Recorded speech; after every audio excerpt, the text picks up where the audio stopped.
নমস্কাৰ দৰ্শকবৃন্দ। আজি আমি সুখ দুখ লাইভৰ তৃতীয়টো অনলাইন আলোচনাত মিলিত হ'বলৈ ওলাইছোঁ আৰু আজি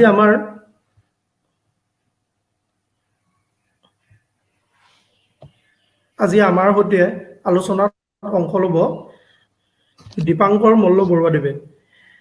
আজি আমি পৰীক্ষাৰ বাবে মানসিক প্ৰস্তুতি এইটোৰ ওপৰত আমি আলোচনা কৰিবলৈ লৈছোঁ।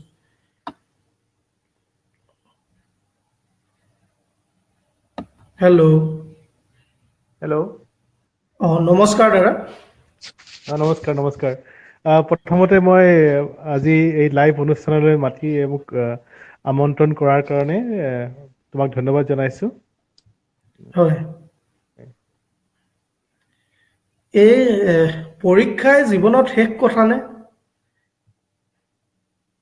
নিশ্চয় নহয়, পৰীক্ষা জীৱনৰ শেষ নহয়। পৰীক্ষা আচলতে জীৱনটোৱে এটা পৰীক্ষা, কিন্তু অকল একাডেমিক পৰীক্ষা নহয়। জীৱনৰ প্ৰতিটো খোজতে পৰীক্ষাৰ সন্মুখীন হ'বলগীয়া হয়।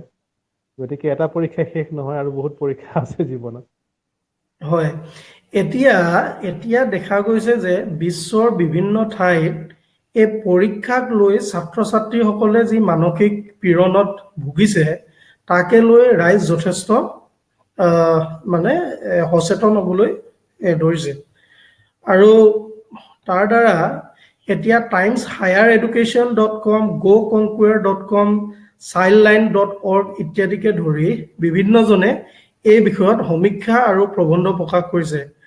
দ্য গাৰ্জিয়ান.কমেও আপোনাৰ এই কথা প্ৰকাশ কৰিছে যে এতিয়া বৰ্তমানে যোৱা 2013-14 পৰা ছাত্ৰ ছাত্ৰী শিশুসকলৰ মাজত এই পৰীক্ষা কেন্দ্ৰিক উদ্বিগ্নতা প্ৰায় 200% বৃদ্ধি পাইছে আৰু ইউকেত এতিয়া ছাত্ৰ ছাত্ৰীসকলক সাইকোলজিষ্টৰ তালৈ নি দিহা দিয়াৰ ব্যৱস্থা কৰা হৈছে আৰু এই বছৰ আমাৰ প্ৰধানমন্ত্ৰী নৰেন্দ্ৰ মোদী দেৱেও তেখেতৰ মন কি বাত অনুষ্ঠানৰ যোগেদি আমাৰ ছাত্ৰ ছাত্ৰীসকলক পৰীক্ষা কেনেকৈ সহজে আমি অৱতীৰ্ণ হ'ব লাগে সেই বিষয়ে কিছুমান কথা কৈছে আৰু এইবাৰ এটা হেল্পলাইন CBSE আৰম্ভ কৰিছে। এই CBSEৰ হেল্পলাইনৰ নম্বৰ হৈছে 1800118004। এই হেল্পলাইনৰ যোগেদি দেশৰ 91 গৰাকী প্ৰিন্সিপাল প্ৰশিক্ষণপ্ৰাপ্ত সাইকোলজিষ্টৰ দলে দেশৰ পৰীক্ষাৰ্থীসকলক পৰীক্ষা সম্বন্ধীয় সমস্যাক লৈ টেলি কাউন্সেলিং দিয়া আৰম্ভ কৰিছে। পুৱা 8 বজাৰ পৰা ৰাতি 10 বজালৈকে এই পৰামৰ্শদান কৰি থকা হৈছে। গতিকে এই বিষয়ে আমাৰ অসমত এতিয়া সজাগতাৰ সৃষ্টি হৈছে বুলি আপুনি ভাবেনে? নাই হোৱা। অসমত আচলতে এইটো বিষয়ে মানুহৰ এতিয়ালৈকে চবে গমেই পোৱা নাই যে এনেকুৱা ধৰণৰ সজাগতা বা এনেকুৱা ধৰণৰ CBSE হেল্পলাইন খোলা হৈছে। গতিকে অসমত আচলতে পৰীক্ষাৰ বিষয়ত সজাগতা এইকাৰণে অভাৱ বুলি কৈছোঁ। পৰীক্ষাৰ কাৰণে প্ৰস্তুতি কেনেকৈ কৰিব লাগে, আমাৰ মানসিক প্ৰস্তুতি কেনেকুৱা লাগে, শাৰীৰিক প্ৰস্তুতি কেনেকুৱা লাগে, সেই বিষয়ে অধিকাংশ অভিভাৱক পিতৃ মাতৃয়ে চিন্তা নকৰে কথাটো। গতিকে মই নাভাবোঁ যে এই বিষয়ত সজাগতা এতিয়াও আছে আমাৰ ইয়াতে। হয়।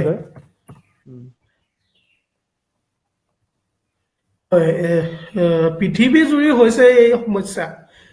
পৰীক্ষাত অৱতীৰ্ণ হোৱাৰ মানসিক চাপে গোটেই বিশ্বতে এক চিন্তনীয় সমস্যাৰ ৰূপে বিবেচিত হৈছে। গতিকে অসমত এতিয়া কি ধৰণৰ সজাগতা সৃষ্টি কৰাৰ প্ৰয়োজন হৈছে বুলি আপুনি ভাবে? প্ৰথম কথা হ'ল আমাৰ পৰীক্ষাৰ কাৰণে যিটো চাপ, সেই চাপটো যাতে অত্যাধিক নহয়। কাৰণ এই চাপটো আহে আচলতে আমাৰ পিতৃ মাতৃ অভিভাৱকৰ কিছুমান এক্সপেক্টেশ্যনৰ পৰা, বা আমি আশা কৰোঁ যে আমাৰ ল'ৰাটোৱে পৰীক্ষাত খুব ভাল কৰিব বা ছোৱালীজনী খুব সাংঘাতিক ধৰণে নম্বৰ পাই উত্তীৰ্ণ হ'ব। গতিকে এই যিটো এক্সপেক্টেশ্যন, তাৰ কাৰণে আমি যিটো প্ৰেছাৰ দিওঁ, সেই প্ৰেছাৰটো তেওঁলোকে ল'ব পৰাকৈ তেওঁলোকৰ মানসিক শক্তি আছেনে নাই। কাৰণ মানসিক শক্তি নহ'লে তেওঁলোকে সেই প্ৰেছাৰটো ল'ব নোৱাৰি, তেওঁলোকৰ মানসিক কিছুমান সমস্যা হয়, যাৰ কাৰণে তেওঁলোকে হতাশাত ভোগে। গতিকে এই বিষয়ে সজাগতাৰ সৃষ্টি অতি প্ৰয়োজন। তাৰ কাৰণে প্ৰথম কথা হ'ল তেওঁলোকক আমি এটা এনেকুৱা পৰিৱেশ দিব পাৰিছোঁ নাই য'ত তেওঁলোকে নিজৰ মতে নিজৰ ৰুচি অনুসৰি পঢ়ে বা নিজৰ সময় উলিয়াই তেওঁলোকে পঢ়াত মগ্ন হ'ব পাৰিছে, য'ত আমাৰ কোনো প্ৰেছাৰ নাথাকে অভিভাৱকৰ পৰা বা পিতৃ মাতৃৰ পৰা। তেনেকুৱা এটা পৰিৱেশ দিবলৈ আমি এটা যত্ন কৰা উচিত। অজয়, কোৱা। হয় হয়, এতিয়া দেখা গৈছে যে সৰু কালতে এতিয়া মোৰ যিটো ডাঙৰ ল'ৰা সন্মানী এতিয়া নাৰ্চাৰী ক্লাছত আছে, কিন্তু এতিয়াই আপোনাৰ লুজাৰ লুজাৰ বুলি কোনোবাই জোকাই ঘৰত আহি মই লুজাৰ তেনেকে ধৰণে কান্দিবলৈ ধৰে। এই লুজাৰ শব্দই সততে মানুহক অৱসাদগ্ৰস্ততালৈ ঠেলি দিয়ে আৰু ফলত চূড়ান্ত হীনমন্যতা বা জীৱন শেষ কৰি দিয়া ধৰণৰ ঘটনাও আমি ঘটা দেখিবলৈ পাইছো। আচলতে গতিকে কি জানা, ছুইচাইডৰো আচলতে উদাহৰণ নথকা নহয়। গতিকে পৰীক্ষাই মানুহক সঁচাকৈ লুজাৰ বনায় নে? পৰীক্ষাই জীৱনত শেষ কথা নে? কথাটো হ'ল এনেকুৱা, আমি ল'ৰা ছোৱালী সৰুৰে পৰা দেখিবৰ কাৰণে তেওঁলোকক কওঁ, কিন্তু তেওঁলোকক একচুৱেলি হাৰিবও লাগে, হাৰিলেহে শিকিব পাৰে, এই কথাটো আমি নকওঁ, আমি অভিভাৱক বা পিতৃ মাতৃয়ে। কাৰণ আজিকালি কি হৈছে, ল'ৰা ছোৱালীবিলাক বেছিভাগে মোবাইল গেম খেলে বা কম্পিউটাৰ গেম খেলে, য'ত তেওঁলোকে সদায় জিকি থাকে। কাৰণ তেওঁলোকে এটা লেভেল ছেট কৰিব পাৰে নিজৰ, এইটো লেভেল ক্ৰছ কৰিলে প্ৰথম ইজি লেভেল হয়, টান, তাৰপিছত মিডিয়াম লেভেললৈ যায়, য'ত তেওঁলোকে খালি জিকিবলৈ শিকে। এই জিকি শিকি সেইকাৰণে সিহঁতে আচলতে হাৰিব যে শিকিব লাগে সেই কথাটো নাজানে। সেইকাৰণে তেওঁলোকে সামান্য যেতিয়া ক'ৰবাত বিচৰা মতে সাফল্য নাপায়, তেওঁলোকে নিজকে লুজাৰ বুলি ভাবে বা লগৰবিলাকেও তেনেকে লুজাৰ বুলি জোকায়। কিন্তু আচলতে আমি জানো যে failure is the first step for the success. So' ফেইলিয়াৰটো হ'বই লাগিব। যিকোনো মানুহে যেতিয়া জীৱনত যিবিলাক মানুহ সফল হৈছে, তেওঁলোকে ইনিচিয়েলি সদায় বিফলতাই মুখ দেখিছিলে। কাৰণ ফেইলিয়াৰে যিখিনি শিকায় বা যিখিনি মানুহক তৈয়াৰ কৰে, সেইখিনি সফলতাই কৰিব নোৱাৰে। গতিকে মই ভাবোঁ যে এই লুজাৰ বুলি যিটো তোমাৰ যিটো কয়, সেইটো আচলতে আমাৰ ল'ৰা ছোৱালীৰ মাজত যিটো হাৰিব নজনাৰ কাৰণে হৈছে আচলতে, কিন্তু হাৰিব জানিব লাগিব। আৰু এইটো আমি একচেপ্ট কৰিব লাগিব পিতৃ মাতৃও, যে আজি ল'ৰাটোৱে ভাল কৰা নাই, কিন্তু এইটো নহয় যে সি লুজাৰ। কাৰণ জীৱনটো খুব ডাঙৰ পৰীক্ষা, এটা পৰীক্ষাত হৰাটোৱে লুজাৰ নহয়। তাৰ পিছত আমি কেনেকে পৰৱৰ্তী পৰীক্ষাৰ কাৰণে সাজু হওঁ, সেইটোহে বেছি প্ৰয়োজনীয় কথা। অজয়। হয়, আমাৰ এতিয়া চাইকলজিষ্টৰ পৰামৰ্শৰ বিষয়ে, চাইকলজিষ্টৰ সহায়ত দেশে বিদেশে আজিকালি সুলভ কথা, অসম বা ভাৰতত এতিয়াও পঢ়া কেন্দ্ৰিক কথাত এতিয়াও সেই পৰামৰ্শ গ্ৰহণৰ ধাৰা বিশেষ জনপ্ৰিয় নহয়, ফলত হতাশাৰ হাৰো বেছি হৈছে। এই ক্ষেত্ৰত কি কৰণীয় আছে আমাৰ সমাজৰ? আৰু এতিয়া ৰিজাল্ট দিয়াৰ সময়ত আপুনি বাতৰি কাকতত দুই এটা ছুইচাইডৰ ঘটনাৰ মানে ৰিপৰ্টিং যেন আপোনাৰ নৰ্মেল কথা হৈ পৰিছে। এইটো এটা মানে উদ্বিগ্ন হ'বলগীয়া বিষয় নহয়নে? হয় অজয়, একচুৱেলি কি হয়, আজিকালি ল'ৰা ছোৱালীবোৰক অলপ কাউন্সেলিঙৰ দৰকাৰ হৈছে, এনেকুৱা নহয় যে কাৰণ কিয় হৈছে, তেওঁলোকে অলপ নিৰপেক্ষ মানুহৰ পৰা যিখিনি গ্ৰহণ কৰে, সেইখিনি হয়তো পিতৃ মাতৃ অভিভাৱকৰ পৰা গ্ৰহণ কৰিব নোৱাৰে। গতিকে মই ভাবোঁ যে কিছুমান ক্ষেত্ৰত যেতিয়া কোনোবা ল'ৰা বা কোনোবা ছোৱালীজনীয়ে আমি নিবিচৰা ধৰণে বিহেভ কৰে বা তেওঁলোকৰ চাইকলজিকেলি তেওঁলোকে ট্ৰমাত থাকে, তেতিয়া চাইকলজিষ্টৰ ওচৰত যোৱাটো মই ভাবোঁ এটা খুব দৰকাৰী কথা। আৰু যিটো উদ্বিগ্নতাৰ কথা কৈছা, যিটো কাৰণে ছুইচাইড কৰে ল'ৰা ছোৱালীবিলাকে, সেইটো আচলতে এটা মানসিক ৰোগ বুলিয়ে কৈছোঁ। হয়তো সেইটো কাৰণে অকল চাইকলজিষ্টে নহয়, ঘৰত যিসকল অভিভাৱক আছে, পিতৃ মাতৃ আছে, তেওঁলোকক এনেকৈ প্ৰস্তুত কৰিব লাগে যাতে তেওঁলোকে মনে বিচৰা মতে কোনোবা এটা পৰীক্ষা নহ'লেও বা মনে বিচৰা মতে তেওঁলোকে পাৰফৰ্ম কৰিব নোৱাৰিলেও যাতে তেওঁলোক হতাশ নহয়। কাৰণ এই হতাশাৰ পৰা যে এটা ভাল ফল মানে এটা নতুন পথ তেওঁলোকে বিচাৰি ল'ব পাৰে এটা পৰীক্ষাত ফেইল হোৱাৰ পৰা, সেই কথাও তেওঁলোকক মানে বুজাব লাগিব। তেওঁলোকে ক'ব লাগিব যে এইটো পৰীক্ষাত তেওঁলোকে পাৰফৰ্ম কৰিব নোৱাৰিলা, কিন্তু পিছত আৰু তেনেকুৱা ধৰণৰ চান্স আছে যিবিলাক হয়তো তুমি নেদেখিলা হয়, এইটো ফেইলিয়াৰ হোৱাৰ কাৰণে তুমি দেখিছা। এনেকুৱা ধৰণৰ কিছুমান তেওঁলোকক মানসিকভাৱে প্ৰস্তুত কৰি ৰাখিলে মই ভাবোঁ যে এই উদ্বিগ্নতা বা যিটো আমাৰ হতাশাগ্ৰস্ততা বা যিটো ছুইচাইডেল টেণ্ডেঞ্চি, সেইটো বহু পৰিমাণে লাঘৱ হ'ব। অজয়। হয়, এতিয়া আমি যদি নৰেন্দ্ৰ মোদীজীয়ে এইবাৰ মন কী বাতৰ জৰিয়তে কি কথা কৈছে, পৰামৰ্শ দিছে, সেই কথালৈ যদি আমি মন কৰোঁ তেতিয়া দেখিম যে তেখেতে কৈছে যে smile more to score more and take it as test of life. আৰু তেখেতে অনুস্পৰ্ধা কম্পিটিটিং টু চেল্ফ নিজৰ সৈতে প্ৰতিযোগিতাক তেওঁ গ্ৰহণ কৰিবলৈ আহ্বান জনাইছে। আৰু তাতকৈ যিটো আমাৰ মানে প্ৰতিস্পৰ্ধা বুলি কোৱা হয় যে কম্পিটিং উইথ আদাৰ্ছ, তেখেতে ভাৰত ৰত্ন শচীন তেণ্ডুলকাৰৰ উদাহৰণ দিছে যে কেনেকৈ শচীন তেণ্ডুলকাৰে নিজৰ প্ৰতি প্ৰত্যাহ্বান লৈ তেখেতে সদায় নতুন নতুন বিশ্ব অভিলেখ গঢ়িবলৈ মানে সক্ষম হৈছিলে। গতিকে এইখিনিতে আমাৰ এটা প্ৰশ্ন আহে যে আনৰ সৈতে আমাৰ সন্তানৰ তুলনা কিয়? তুলনা কৰিব হয় লাগেনে? আচলতে কি হয় আমি এইটো কথা বুজি নাপাওঁ সাধাৰণতে যে আচলতে যদি তুলনা কাৰোবাৰ সৈতে কৰোঁ আমি আচলতে আমাৰ ষ্টেণ্ডাৰ্ডটো অকল সেই যাৰ লগত তুলনা কৰিছোঁ তাতেহে ছেট কৰোঁ। যদি আমি নিজৰ লগত তুলনা কৰোঁ তেনেহ'লে তাৰ কোনো লিমিট নাই। যিটো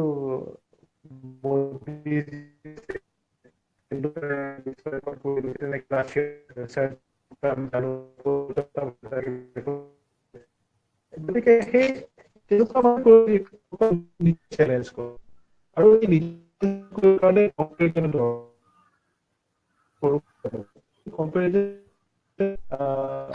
আমাৰ আমাৰ তাক আমি উৎসাহিত কৰিব কৰোঁ তেওঁ কোনো বেনিফিটেড নহয়। ইনফেক্ট তেওঁলোকে অলপমান আমি তেওঁ যিটো মানসিক শক্তি বা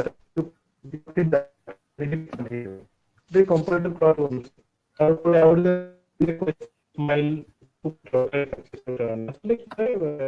কথা। মানুহে যদি সুখী থাকে বা মানে যদি মনত অশান্তি থাকে বা যদি হেপিনেছ থাকে তেন্তে এনেকুৱা মানুহ সুখী থাকে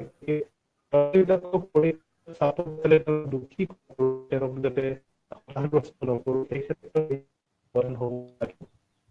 মই এই ক্ষেত্ৰত আমাৰ হয়।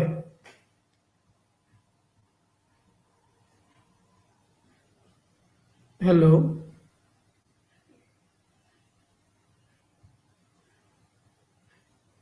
হেল্ল'।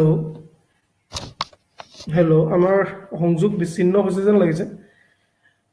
গতিকে হেল্ল'। হেল্ল'। আমাৰ সংযোগ অতিথিৰ সৈতে বিচ্ছিন্ন হৈছে যেন লাগিছে। আমি অতি সোনকালে তেখেতৰ সৈতে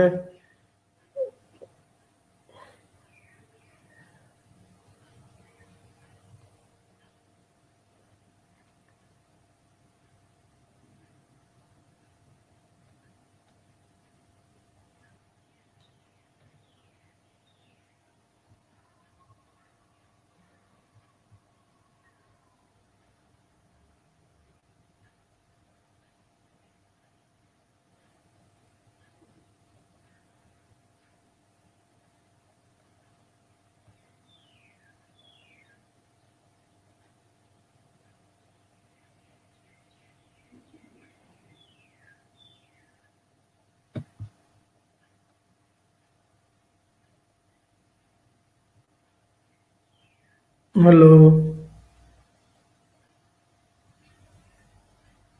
হেল্ল'। ৰ'ব ৰ'ব।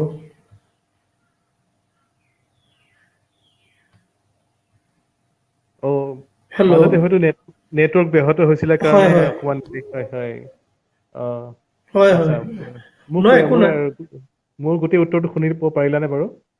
মই কৈ আছিলোঁ যে আমি এই মানসিক উদ্বিগ্নতা ৰোধ কৰিবৰ কাৰণে ল'ৰা ছোৱালীক সুখী কৰিব চেষ্টা কৰিব লাগে। কম্পিটিটিভ নহয়, তেওঁলোকক যাতে সুখী হৈ থাকে, তেওঁলোকে যাতে ভাল মানসিকতাৰে প্ৰিপেৰেশ্যন কৰে এইটো বিষয়ত গুৰুত্ব দিব লাগে, এইটো কথাই কৈ আছিলোঁ। কোৱা অজয়। হেল্ল'।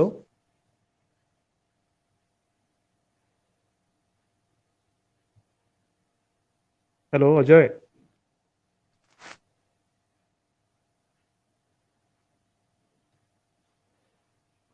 হয়। হয় শুনা পাইছানে? হয়, আমাৰ অভিভাৱক সমাজে আমাৰ অভিভাৱক সমাজে সন্তানক আনৰ সৈতে তুলনা কৰি হাৰাশাস্তি কৰা দেখা যায়, যিটো হয় থ্ৰী ইডিয়টছৰ যোগেদি প্ৰকাশ পাইছে। শৰ্মাজিকা বেটা এই কম্পেৰিজনে বহুতক মানসিক যন্ত্ৰণাত পেলাইছে। হয়, শুনা পাইছো। সেইটোৱে আচলতে সেইটোৱে আমি কম্পেৰিজন কৰি বা আমাৰ যিটো আমি এটা হেৰি কৰোঁ যে তেওঁলোকৰ মাজত এটা মানসিক চাপ সৃষ্টি কৰোঁ কম্পেৰিজন কৰি, সেইটোৱে আচলতে তেওঁলোকৰ উপকাৰতকৈ অপকাৰ বেছি কৰে। সেইটোৱে কথা। আমি তেওঁলোকক নিজকে চেলেঞ্জ কৰিব শিকাব লাগিব। এটা ল'ৰাই হয়তো যেতিয়া তেওঁলোকে নিজৰ যিখিনি কেপেবিলিটি তাক যদি এনহেঞ্চ কৰি যাব পাৰে তেনে তাৰ কোনো লিমিট নাই, তেওঁলোকে বহুত ওপৰলৈ যাব পাৰে। কিন্তু কম্পেৰিজন কৰিলে সেই লিমিট আহি যায়। গতিকে কথাটো সেইটোৱেই। গতিকে সামাজিকী বেটাৰ যিটো কনচেপ্ট সেইটো আমি এৰিব লাগিব, যাতে আমি সামাজিকী ল'ৰা নহয়, তেওঁ নিজকে একদম ওপৰলৈ শিখৰলৈ যোৱাটোহে তেওঁলোক আমি বাঞ্ছা কৰিব লাগিব। হয়, হয়, কোৱা যে অভিভাৱকে কিদৰে ভূমিকা ল'ব? আমি সন্তানক কিদৰে পৰীক্ষাৰ বাবে প্ৰস্তুত কৰিব লাগিব? সন্তানৰ সৈতে আলাপ বা অন্তৰংগতাই কিমানখিনি ছাপোৰ্ট ছিষ্টেমৰ কাম কৰিব পাৰিব? আধুনিক জীৱনত প্ৰফেশ্যনেল জীৱন আৰু সন্তানৰ বাবে সময়ৰ টনা আজোৰাৰ প্ৰসংগই ই অতি স্পৰ্শকাতৰ কৰি তোলা নাইনে? আচলতে এই বিষয়ে মই নিজেই মানে মোৰ ল'ৰা ছোৱালীক কিমানখিনি দিব পাৰিছোঁ সময় ক'ব নোৱাৰোঁ, কিন্তু সময় দিব নোৱাৰাটো ডাঙৰ কথা। আচলতে আমি সময় দিব পাৰিব লাগিব, তেওঁলোকৰ যিটো মানসিক স্থিতি সেইটো বুজিব লাগিব। আজি আমাৰ জীৱন বহুত ব্যস্ত হৈ পৰিছে। আমি নিজৰ কামত অফিচৰ পৰা অহাৰ পিছতো আমি নিজৰ দুনীয়াখনত মত্ত হৈ থাকোঁ। গতিকে তেওঁলোকৰ লগত অন্তৰংগতা ডেভেলপ কৰাটো খুব দৰকাৰী আচলতে আজিৰ সময়ত, কাৰণ তেওঁলোকেও বহুত মানসিক চাপত থাকে আজিকালি ল'ৰা ছোৱালীবিলাক। গতিকে আমাৰ দায়িত্ব হ'ল কি, হয়তো তেওঁলোকৰ কথাবিলাক বুজিব লাগিব, তেওঁলোকে কিয় প্ৰটেষ্ট কৰিছে বা তেওঁলোক কিয় ৰিবেলিয়াছ হৈছে এই কথাটো জানিব লাগিব। আৰু তেওঁলোকৰ মনৰ কথাখিনি উপলব্ধি কৰি সেইমতে তেওঁলোকক এটা গাইডেঞ্চ দিব পাৰিলে ভাল। এই ক্ষেত্ৰত মই নিজেও সফল হোৱা বুলি নাভাবোঁ, কাৰণ মোৰো টিনেজ ল'ৰা ছোৱালী আছে। ল'ৰাটো ক্লাছ 10 পাব এইবাৰ, ছোৱালীজনী ক্লাছ 6 পাব। গতিকে হয়, এই ক্ষেত্ৰত আমি হয়তো বহুতখিনি শিকিবলগীয়া আছে। মানে মই নিজৰ কথাও কৈছোঁ, মই নিজেও এই ক্ষেত্ৰত বহুতখিনি শিকিবলগীয়া আছে। আমি তেওঁলোকক বুজিব চেষ্টা কৰিব লাগিব, আৰু হয়তো তেতিয়া সেইটোৱে এটা উপায় আমাৰ কাৰণে। হয়। কোৱা এই অজয়। অভিভাৱকৰ বাবে কিতাপ। এতিয়া ইংৰাজী ভাষাত দেখা গৈছে যে অভিভাৱকৰ বাবে পেৰেণ্টিং গাইডবুক বহুত পোৱা যায়, যাৰ দ্বাৰা নতুন পেৰেণ্টসকলে কেনেকৈ চাইল্ড চাইকলজিৰ সৈতে মানে কাম কৰিব লাগিব বা কেনেকৈ চম্ভালিব লাগিব সেই বিষয়ে জানিব পাৰে। কিন্তু অসমীয়া ভাষাত তেনেকুৱা গ্ৰন্থ আছে বুলি আপুনি ভাবেনে? নে অভিভাৱকসকলৰ বাবে বিশেষ প্ৰশিক্ষণৰ ব্যৱস্থা কৰিবলগীয়া পৰিস্থিতি হৈছে বুলিও আপুনি অনুভৱ কৰে? অসমীয়া ভাষাত তেনেকুৱা কিতাপ খুব বেছি নাই, হয়তো 2-এখন আছে, মোৰ চকুত পৰা নাই। কিন্তু কথা হ'ল কি, বিশেষ প্ৰশিক্ষণৰ কথা নহয় আচলতে। আমি অলপমান নিজে কথাবোৰ যদি ভালকৈ চিন্তা কৰোঁ, দৰকৈ চিন্তা কৰোঁ, আৰু আমি কিছুমান আজিকালি ইউটিউবত ভিডিঅ' আছে এই ক্ষেত্ৰত, চাব পাৰে। গতিকে এইবোৰ অলপমান পঢ়া শুনা কৰিলেই, প্ৰশিক্ষণ বুলি নালাগে, মই ভাবোঁ যে এনেকুৱা ধৰণৰ আৰ্টিকেল বহুত ওলায় আজিকালি, নিউজ পেপাৰত ওলায়, আলোচনীত ওলায়। গতিকে এইখিনি বস্তু অকণমান যদি ধ্যান ৰাখে বা এইখিনি অলপ পঢ়া শুনা কৰে, তেনেহ'লে এই বস্তুটো বুজিব পাৰিব যে আচলতে আজিকালি পেৰেণ্টিংটো কিমান ডাঙৰ চেলেঞ্জ, আৰু এই চেলেঞ্জটো আমি কেনেকৈ ল'ব লাগে। এই বিষয়ে মই ভাবোঁ যে সকলোৱে যদি অকণমান চেষ্টা কৰে, অকণমান জানিব পাৰে, আৰু সেইটো কাৰণে ইমান ডাঙৰ ট্ৰেইনিঙৰ দৰকাৰ নাই, মানে নিজে ইচ্ছা কৰিলে বহুতখিনি কথা শিকিব পাৰে। অজয়। হয়।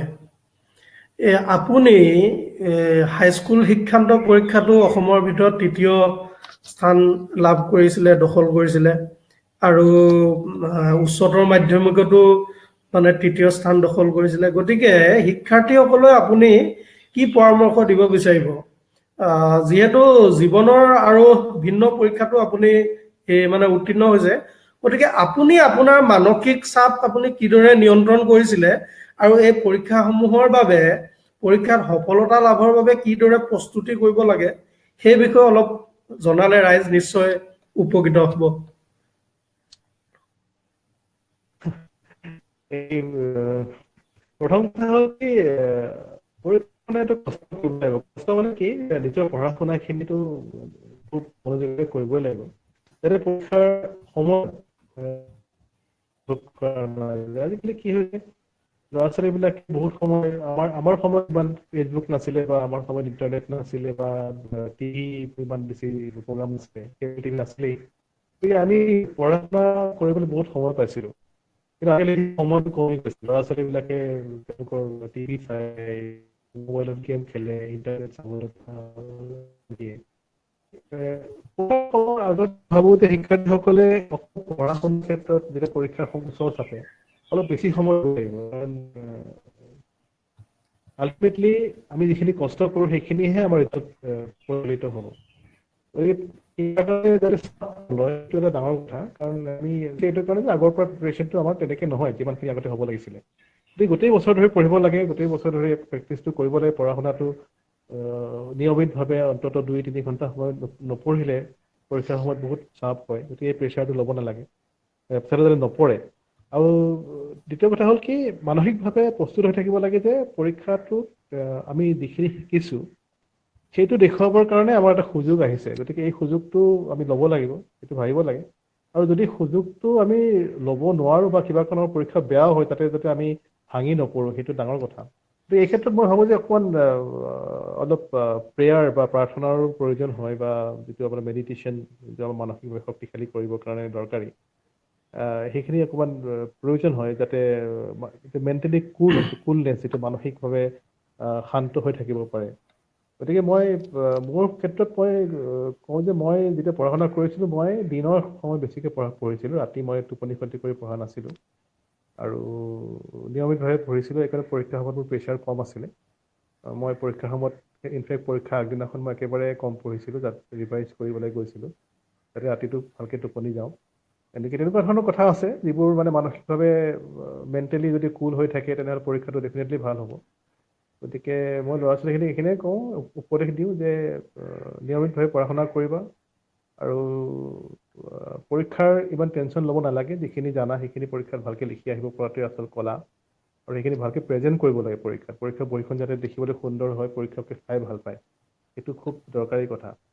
আৰু যেতিয়া এনচাৰবিলাক দিওঁতে যাতে আমি তাত ড্ৰয়িং আঁকি দিওঁ বা তাত ডেটা যিখিনি দৰকাৰ সেইখিনি দিওঁ, সেইখিনিও বহুত দৰকাৰ।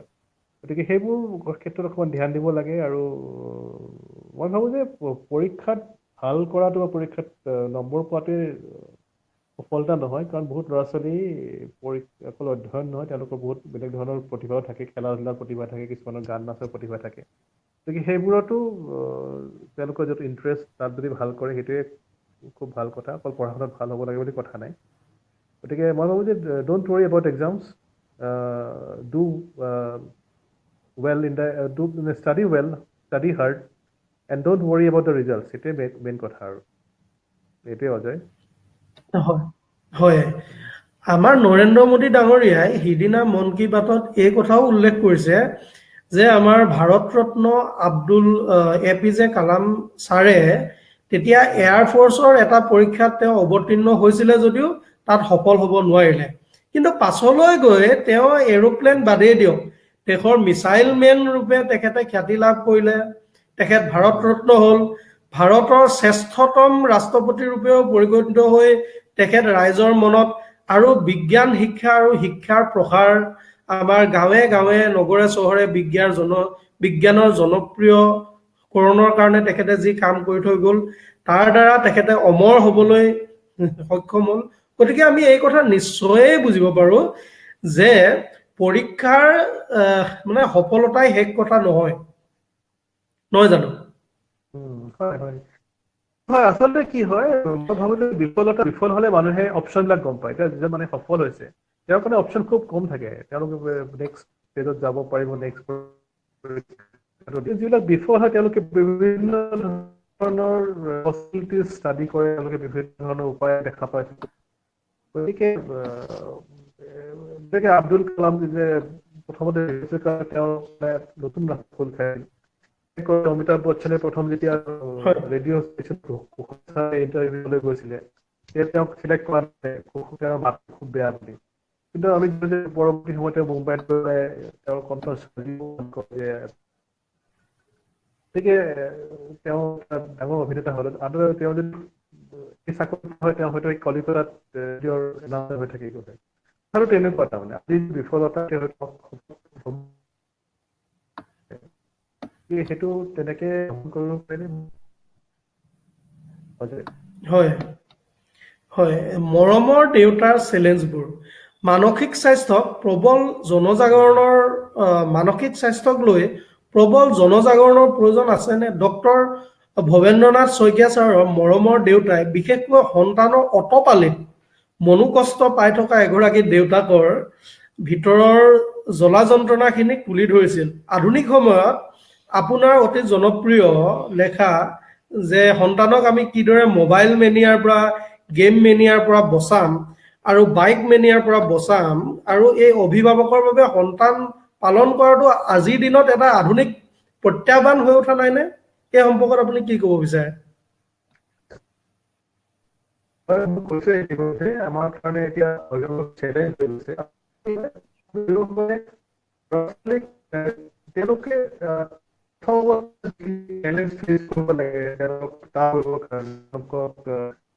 জীৱনৰ মানে অৰিয়েণ্টেশ্যন বা আমাৰ হেল্ল', আমাৰ অতিথিৰ সৈতে সংযোগ বিচ্ছিন্ন হৈছে নেটৱৰ্কৰ সমস্যাৰ বাবে। গতিকে আমি তেখেতৰ সৈতে কথা পাতি এই কথাই গম পালো যে আমি এই বিষয়ে সজাগ হ'ব লাগিব, আমাৰ অভিভাৱকসকল সজাগ হ'ব লাগিব। চৰকাৰে বিভিন্ন ধৰণৰ এতিয়া যেনেকৈ CBSEৰ কাৰণে হেল্পলাইনৰ ব্যৱস্থা কৰিছে, তালৈ লাগিলে আমি ফোন কৰি আমাৰ সন্তানক আমি কেৰিয়াৰ সাইকোলজিষ্টৰ লগত আমি কথা বতৰা পতাব লাগিব। আমাৰ লিখিত পৰীক্ষা বা আনুষ্ঠানিক পৰীক্ষাৰ সফলতাই সকলো কথা নিশ্চয়কৈ নহয়, কাৰণ আমি তাৰ বাহিৰেও দেখিছো মেৰী কম, তেণ্ডুলকাৰ আৰুকে ধৰি বিভিন্নজনে ক্ৰীড়া আদিৰ ক্ষেত্ৰতো শীৰ্ষতম স্তৰলৈ গৈ তেওঁলোকে জীৱনত সফলতা পাইছে। ক্ৰিকেটৰ জৰিয়তে তেণ্ডুলকাৰে বিশ্ব অভিলেখ গঢ়িছে, ভাৰত ৰত্ন হৈছে। গতিকে ইয়াৰ দ্বাৰা আমি এইটো কথাই সদায় আশা লৈ থাকিব লাগিব যে এই আমাৰ লিখিত পৰীক্ষাই বা আমাৰ বোৰ্ডৰ পৰীক্ষাই শেষ কথা নহয়। আমি এতিয়া পুনৰ গেষ্টৰ ওচৰলৈ আমি ঘূৰি গৈছো। তেখেতৰ সৈতে এবাৰ সংযোগ বিচ্ছিন্ন হৈছিলে। এতিয়া আমি তেখেতৰ পৰা হয় শেষ মতামত ল'বলৈ যাম যে সজাগতাৰ বাবে অভিভাৱক, জাতীয় সংগঠন আৰু চৰকাৰৰ কি ভূমিকা হোৱা উচিত, আৰু পৰীক্ষা যাতে প্ৰতিভা দেখুওৱা এটা শ্ব'লৈ খালি ৰূপান্তৰিত হয়, আৰু যাতে পৰীক্ষা লিখিত পৰীক্ষাৰ ফলাফলে যে শেষ কথা নহয়, তাৰ বাহিৰেও কলা, সুকুমাৰ, ক্ৰীড়া আদি দ্বাৰাও যে আমি বিশ্বজয় কৰিব পাৰো, আনকি বিহু কৰিও যে আমি বিশ্বজয় কৰিব পাৰো। ডিব্ৰুগড় ইউনিভাৰ্চিটিতে এতিয়া সুকুমাৰ কলা বিষয়ক নতুনকৈ এটা ডিপাৰ্টমেন্ট খুলিছে, যিটো কেৱল সুকুমাৰ কলা বিষয়ত আগতে আমাৰ ধাৰণা আছিলে যে বিশ্বভাৰতী শান্তি নিকেতনলৈহে যাব লাগিব। গতিকে এইবোৰ ক্ষেত্ৰত যথেষ্ট ইতিবাচক কথা বতৰা অসমতো হৈছে। গতিকে আমি আমাৰ ছাত্ৰ ছাত্ৰীসকলক এই বিষয়ে কেনেকৈ সজাগ কৰি বিকল্প কেৰিয়াৰসমূহৰ বিষয়েও যাতে আমি তেওঁলোকৰ মনলৈ কথাবোৰ তুলি দিব পাৰো আৰু তেওঁলোকে যাতে গ্ৰহণ কৰিব পাৰে, তাৰ কাৰণে সংগঠনসমূহে আৰু চৰকাৰ আৰু অভিভাৱকে কি ভূমিকা ল'ব লাগিব বুলি আপুনি ভাবে? আচলতে মই এটা কথা ক'ব খুজিছো যে আমি সদায় ছাকচেছ চেলিব্ৰেট কৰোঁ। যেতিয়া আপোনাৰ ল'ৰা ছোৱালীয়ে খুব পৰীক্ষাত ভাল কৰে, মেট্ৰিকত বা হায়াৰ ছেকেণ্ডেৰী ষ্টেণ্ড কৰে, তেওঁলোকক বুকুচাত উঠাই পাই মালা দি আমি তেওঁলোকক লৈ যাওঁ, যিটো একচুৱেলি ভাল কথা তেওঁলোকক উৎসাহ যোগাবৰ কাৰণে। কিন্তু এতিয়া এনেকুৱা হৈছে যে সেইটোৰ কাৰণে হয়তো বহুতে হীনমন্যতাত ভোগে, যিবিলাকে কৰিব নোৱাৰিলে, যিটো মানে ছাকচেছফুল হ'ব নোৱাৰিলে। এতিয়া 20টা ল'ৰা ছোৱালী ষ্টেণ্ড কৰে, কিন্তু বাকী 20,000জন ল'ৰা ছোৱালী তেনেকুৱা কৰিব নোৱাৰে, বা 2 লাখ ল'ৰা ছোৱালীয়ে সেইটো ষ্টেজ পাব নোৱাৰে। গতিকে আমি এইটো কথা মন কৰিব লাগিব যে এই ছাকচেছ যিটো আছে, ছাকচেছটো আমি টেম্পৰাৰী ফেজত যিটো আমি চেলিব্ৰেট কৰোঁ, সেইটো আমি গুৰুত্ব নিদি পেলাই আমি ভৱিষ্যতে যাতে সেই ল'ৰা ছোৱালীখিনিৰ পৰা আমি এটা সুনাগৰিক হিচাপে গঢ়ি তুলিব পাৰোঁ, সেইটো ক্ষেত্ৰত চৰকাৰে ব্যৱস্থা ল'ব লাগে। কাৰণ আমাৰ যিখিনি ল'ৰা ছোৱালী খুব ভাল ৰিজাল্ট কৰিছিলে, বহুতে ইয়াত থকা নাই বা তেওঁলোকে ওলাই গৈছে বাহিৰলৈ, তেওঁলোকৰ ছাকচেছ ব্ৰেইন কেনেকুৱা ড্ৰেইনৰ হ'ল কি কথা, সমস্যাটো ব্ৰেইন ড্ৰেইন সমস্যা। গতিকে আচলতে চৰকাৰৰ ফালৰ পৰা এইটো দায়িত্ব ল'ব লাগে যে যিখিনি ল'ৰা ছোৱালী মিডিয়কাৰ বা যিখিনি খুব ছাকচেছফুল নহ'ল, তেওঁলোকৰ কাৰণে কি কৰিব পাৰি, তেওঁলোকক যাতে আমি সুনাগৰিক হিচাপে গঢ়ি তুলিব পাৰোঁ, তেওঁলোকক আমাৰ এইটো কৰ্ম সংস্থাপন দিব পাৰোঁ বা তেওঁলোকক এটা ভাল পথ দেখুৱাব পাৰোঁ, এই ক্ষেত্ৰত চৰকাৰৰ দায়িত্ব আছে। আৰু আমাৰ অভিভাৱকৰ দায়িত্ব আছে যে আমাৰ ল'ৰা ছোৱালীখিনিক অকল সেই পৰীক্ষাত ভাল ৰিজাল্ট কৰিলে বা পৰীক্ষাত ষ্টেণ্ড কৰা বা পৰীক্ষাত খুব ভাল ৰিজাল্ট কৰি ডাক্তৰ ইঞ্জিনিয়াৰ হোৱাই আমাৰ মেইন লক্ষ্য হ'ব নালাগে। তেওঁলোকৰ প্ৰতিভানো কি আছে সেইটোও চাব লাগে, তেওঁলোক ক'ত ইণ্টাৰেষ্টেড। সেইবোৰত আজিকালি তুমি যেনেকৈ ক'লা যে সুকুমাৰ ক'লা বা তেনেকৈ ক্ৰীড়াৰ বিষয়তো য'ত তেওঁলোকৰ টেলেণ্ট আছে, য'ত প্ৰতিভা আছে, সেই বিষয়ত আগবাঢ়ি যাবলৈ সুবিধা কৰি দিব লাগে। আৰু সমাজৰো দায়িত্ব আছে যে আচলতে গোটেই বস্তুখিনি এটা হলিষ্টিক ভিউৰে চাব লাগে যে অকল চোকা ল'ৰা ছোৱালীখিনি সমাজ আগবাঢ়ি লৈ নাযায়, সমাজখন আগবাঢ়িবলৈ সকলোৱে একেলগে আগবাঢ়িব লাগিব। গতিকে এইখিনি ক্ষেত্ৰত অলপ সজাগতা বৃদ্ধি দৰকাৰ আছে। পৰীক্ষাটোৱে শেষ নহয়, এই পৰীক্ষাটোৱে জীৱনৰ শেষ পৰীক্ষা নহয়, জীৱনৰ আৰু বহুত ডাঙৰ ডাঙৰ পৰীক্ষাত সন্মুখীন হ'ব লাগে। গতিকে মানসিকভাৱে যাতে ল'ৰা ছোৱালীখিনি এইখিনি ফেচ কৰিব পাৰে, সেইখিনিৰ কাৰণে আমি সকলোৱে অলপ চেষ্টা কৰিব লাগে, অলপ সচেতন হ'ব লাগে। মই এইখিনিয়ে ক'ব বিচাৰিছোঁ। অজয়। হয় হয়, আমি এতিয়া স্ক্ৰীণত আমাৰ CBSEৰ যিটো নেশ্যনেল হেল্পলাইন নম্বৰ, যে যাৰ দ্বাৰা এতিয়া দেশত আমাৰ মানসিক দুশ্চিন্তাত যদি ছাত্ৰ ছাত্ৰীসকল ভুগিছে, তেতিয়াহ'লে তেওঁলোকৰ বাবে এটা নম্বৰ দিয়া গৈছে স্ক্ৰীণত, যে সেইটো নম্বৰত আমাৰ অভিভাৱকে আচলতে কাউন্সেলিং কৰাব পাৰিব। আৰু ইয়াৰ দ্বাৰা যাতে আমাৰ ল'ৰা ছোৱালীখিনিক আমি এটা দুশ্চিন্তা নোহোৱাকৈ পৰীক্ষাত অৱতীৰ্ণ হ'বলৈ দিওঁ। আৰু আমাৰ মানে নৰেন্দ্ৰ মোদী ডাঙৰীয়াই এটা কথা ভাল কথা কৈছে যে আমি এইটো এটা খেল হিচাপত ল'ব লাগে, দিছ ইজ এ গেম। আৰু অলিম্পিকত আপুনি প্ৰতিনিধিত্ব কৰা বা অংশগ্ৰহণ কৰাটোৱে ডাঙৰ কথা, সেইটোৱে এটা জীৱনৰ ডাঙৰ সফলতা। গতিকে আপুনি এটা পৰীক্ষা দিছে, তাৰ শেষ ফলাফল কি বা কি নহৈছে, সেইটোৱে আচলতে আমাৰ জীৱনৰ শেষ ৰূপটো মানে নিৰ্ণয় নকৰে। এতিয়া এই প্ৰসংগতে আমাৰ অতি জনপ্ৰিয় এতিয়া ইণ্ডিয়াত আপোনাৰ মানে ষ্টেণ্ড আপ কমেডিৰ এতিয়া খুব জনপ্ৰিয় হৈছে। ষ্টেণ্ড আপ কমেডিৰ যিজন এজন জনপ্ৰিয় ব্যক্তি আমাৰ জাকিৰ, জাকিৰে এটা কথা কৈছে যে মানে তেওঁ সুধিছে যে তোমালোকে হাত দাঙাচোন, কোনে কোনে ক্লাছত টপ কৰিছিলা, কোনে কোনে তোমালোকে হেৰিয়াত টপ কৰিছিলা, বৰ্ডত টপ কৰিছিলা। তাৰপাছত তেওঁ কৈছে যে তুম লোগ ভি यही हो, हम भी यही हैं। 100 পালেও ইয়াতে থাকিব লাগিব, 90 পালেও ইয়াতে থাকিব লাগিব, 45 পালেও ইয়াতে থাকিব লাগিব। আমাৰ আচলতে কেৰিয়াৰটো হৈছে ভাত যোগাৰৰ প্ৰশ্ন।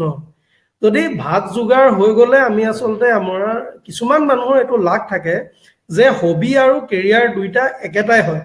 এতিয়া ধৰি লওক তেণ্ডুলকাৰৰ কাৰণে সেইটো হোৱা দেখা গৈছে। আৰু ধৰি লওক কিছুমানে এতিয়া বহুত সাহিত্যিক, আমাৰ এতিয়া ভৱেন্দ্ৰনাথ শইকীয়া ছাৰ প্ৰকৃততে যে বিজ্ঞানৰ পদাৰ্থ বিজ্ঞানৰ প্ৰফেচাৰ, সেই কথাটো আমাৰ অসমীয়া মানুহে পাহৰি যায়। কাৰণ তেখেতৰ চিনেমাই হওক, কিতাপেই হওক, চুটিগল্পই হওক, প্ৰান্তিকেই হওক বা শিশু সাহিত্যই হওক, তেখেতৰ ইমান বহুমুখী প্ৰতিভাৰ দ্বাৰা তেখেতে আচলতে কি পঢ়িছিলে সেই কথাটোৱে লুকাই পৰিলে। গতিকে আমি ভৱিষ্যতে আমাৰ পৰিয়ালসমূহক, ৰাইজক আমি এই কথা হেৰি কৰিবলৈ বিচাৰিম, আহ্বান জনাবলৈ বিচাৰিম যে আপোনালোকৰ সন্তানৰ মাজত লুকাই থকা যি সুপ্ত প্ৰতিভা, সেই প্ৰতিভা বিচাৰিবলৈ চেষ্টা কৰক। আৰু লিখিত পৰীক্ষা বা আনুষ্ঠানিক পৰীক্ষাৰ সফলতাই সকলো কথা নহয়। গতিকে আহক আমি আমাৰ সন্তানক আগুৱাই নিয়াত সহায় কৰোঁ, আৰু তেওঁলোকেও যাতে আনন্দৰে জীৱনটোত জীয়াই থকাটো মূল কথা। পৰীক্ষাত 97 পালে বা 60 পালে তাত সিয়ে জীৱনলৈ একো বিশেষ পাৰ্থক্য নানে। জীৱনৰ বিভিন্ন স্তৰত তেওঁলোকে সফলতা লাভৰ বিভিন্ন সুযোগ লাভ কৰিব। গতিকে আহক এক ইতিবাচক আলোচনাৰ ইমানতে আমি পৰিসমাপ্তি ঘটাওঁ। আৰু আমাৰ অতিথি দীপাংকৰ মল্ল বৰুৱাদেৱলৈ আমি আমাৰ ধন্যবাদ জ্ঞাপন কৰোঁ তেখেতে এতিয়া সংযোগ বিচ্ছিন্ন হৈছিলে এতিয়া পুনৰ ধন্যবাদ সংযোজিত হৈছে এতিয়া আমি মানে কিন্তু সামৰণি মাৰিছো ধন্যবাদ দৰ্শকবৃন্দ এইদৰে আমি ইতিবাচক আলোচনাৰ মাজেৰে আমি কোনো চিঞৰ বাখৰ নহয় যুক্তি আৰু তথ্যৰ ভিত্তিত ইতিবাচক আলোচনা যাৰ জৰিয়তে আমি সমাধানমুখী কথা চিন্তা কৰিব পাৰো তেনেকুৱাৰ কাৰণে সুখ দুখ লাইভে আমি এটা প্ৰচেষ্টা হাতত লৈছো আপোনালোকে sukhduch.com চাই থাকিব আৰু আপোনালোকৰ মন্তব্য আমাক সকলোৱে জনাই থাকিব ইয়াৰ দ্বাৰা আমি এইদৰে আগলৈ অনুষ্ঠান কৰি যাম বুলি আশা ৰাখিলো ধন্যবাদ বৰুৱাদেৱ ধন্যবাদ দৰ্শকবৃন্দ বিদায় লৈছো ধন্যবাদ অজয় তোমালৈ ধন্যবাদ মোক মাতি আনি এইখিনি সুযোগ দিয়াৰ কাৰণে ক'বলৈ হয় ধন্যবাদ ধন্যবাদ